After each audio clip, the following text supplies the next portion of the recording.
Mohanpur high স্কুলে school কর্তৃপক্ষের গাফিলতিতে মাধ্যমিক পরীক্ষা দিতে পারল না দশম শ্রেণীর এক ছাত্রী। এমনই অভিযোগ তুলেছেন পরীক্ষার্থীর বাবা।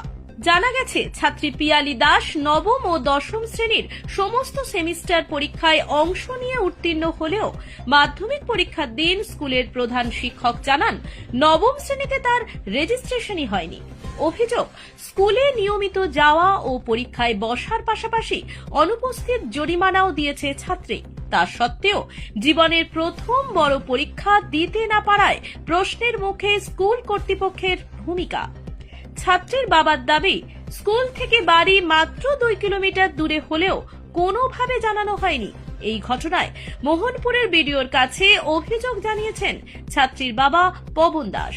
যদিও বিষয়টি নিয়ে এখনো কোনো মন্তব্য করেননি স্কুল কর্তৃপক্ষ। এই নিয়ে আমরা কথা বলেছিলাম